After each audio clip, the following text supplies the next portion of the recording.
You just can't get any more real than real estate. You're too funny. Moving forward with the Dekker Team. Moving forward together with the Dekker Team.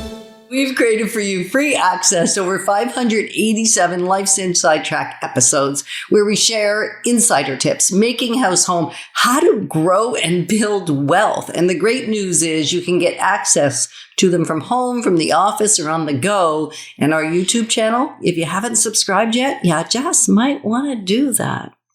So in this segment, we're going to explore that it is simpler to understand real estate than it is an intangible asset.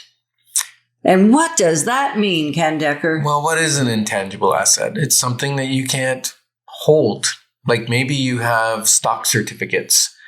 You can hold the stock certificate. You can, but now they're all electronic. You don't even get them anymore. Oh, yes, you don't even get to hold them. You used to be able to hold on to your stock certificate, but that was really intangible because what was behind that was some company that you didn't know anything about, or mutual funds in your RSP. You can see something on a piece of paper, but there's nothing that you can hold on to that's intangible. Right. Whereas a house or real estate, whether it's an investment property, whether it's multifamily, it's the real deal.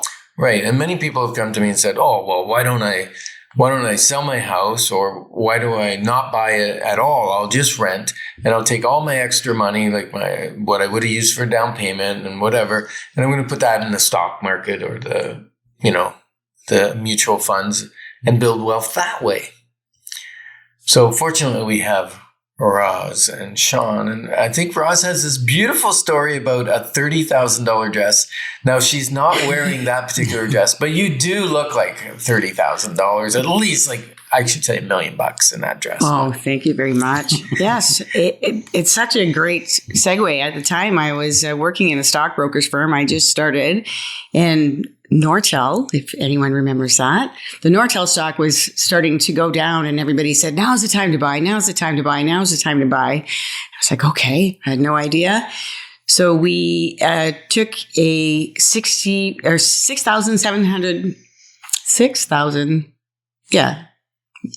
almost $7,000 credit card advance at 24.9% interest to buy. Let's call it 25%. Let's say $7,000 at 25%. Yeah, to buy 100 shares of Nortel stock. Because how many shares? 100? 100 shares. Yeah, 100 shares.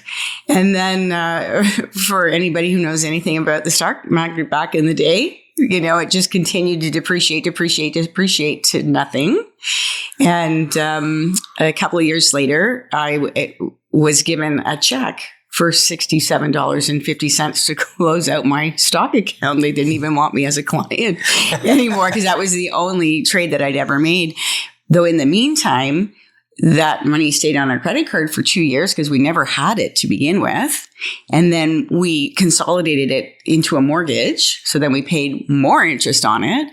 And then we ended up selling the house. So it was a closed mortgage. So we ended up paying huge penalties to pay off that mortgage. So in the end, that $67.50 check I bought a dress with, where the actual value was closer to $30,000. Yeah. The lost income and lost potential. The lost potential. I still have that dress. The interest that they paid. Yeah, it wasn't even lost potential. No. It was 100%. It cost you $30,000 to get that $67,000 check. What color was the dress, by the way? It was black and white. I still have it, and I still have it. You still have it? It's sort of a vintage 50s look, so it still kind of works. But and I keep it for the reminder. I don't actually wear it anymore. I was going to say the question you never ask a woman is, does it still fit? Yes, it's actually too big. So I'm pleased to say yes. Oh wow! Okay. But what I'm loving about this story, it just hit me. I mean, I've heard the story quite a few times, and it always is. It astounds me to think something that we perceive as an investment. This isn't even like borrowing to spend. This is actually borrowing to invest. Yeah. And yet, because it wasn't a real thing, and you didn't understand it. No. Right? When we don't understand it, I think we put ourselves in a hard spot, right? It could work out. I mean, you hear lots of success stories too about it working out for somebody. And when you say it was black and white, I love this, that it's very much a black and white thing. If you can't understand it, don't do it. Yeah, the other interesting thing that I just got from the story is the way you leveraged to buy that, which you thought was an investment, but the form of leveraging that you use, the highest interest rate, right? And Sean and I have had conversations around borrowing money and the difference between leveraging and borrowing money. Can you enlighten us a little bit on that? I would love to. So we've helped several people work through their finances and why their credit card bills are so high. And people go out and they'll spend $50 on their credit card. And as a result of doing that, they keep paying the interest on that meal, which was $50, which then in turn over months adds up and becomes something like $200-$300. And then like Roz did with her dress, putting that into a mortgage or something, that meal now is going to cost you how much over 30 years or each time. So you can't even figure it out. Like the calculation is just, and we've done it, right? We were the consolidation king and queen. So we totally get the issue. And like if we only understood it. Yeah. And it's something that you don't think about is because you have that, again, instant gratification that you want to do. And knowing if you can't pay cash for it, maybe you shouldn't do it because it's going to end up costing you for quite a while. Now, on the other side, if, for example, we use real estate, if you're borrowing money, there is good debt too. So you can borrow for a mortgage or borrow the down payment if you have a strategy to refinance in the end to pull that money out to own that property, like for an investment property. That is considered good debt if you're using it wisely, in my opinion. And you have to still understand the real estate you're buying. Absolutely. Because we've bought real estate, slap our hands, but I won't because it makes a terrible noise on the radio, that we didn't understand.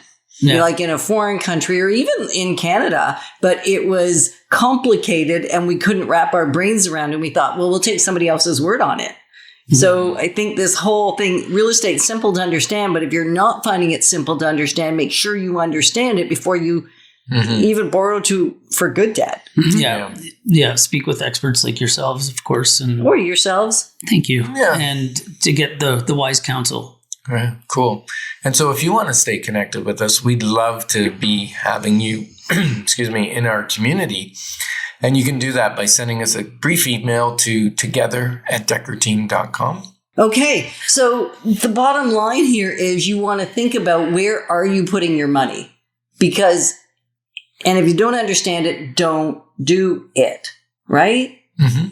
And what would you think is a way to get the understanding if you don't have it? I mean, you could read the wealth formula. That's where you guys started. Absolutely. We'll talk more about that, but that was the beginning of really your journey back to real estate. And for Sean, was it not your first journey into real estate? I believe it was. I mean, I always had it in the back of my mind.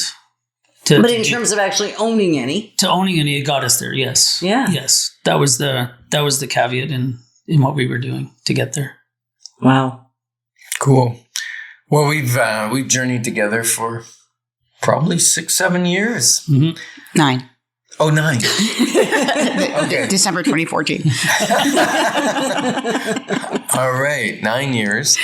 And of that last 6 or so, you've been actually actively buying real estate. So we've gotten very close. So, and Oprah says this, that a home is a great investment. Why? Because you can't live in a stock and you can't live in a mutual fund either. So together, we're creating and clarifying your options because wisdom will then flow. Moving forward with the Dekker Team. Moving forward together with the Dekker Team.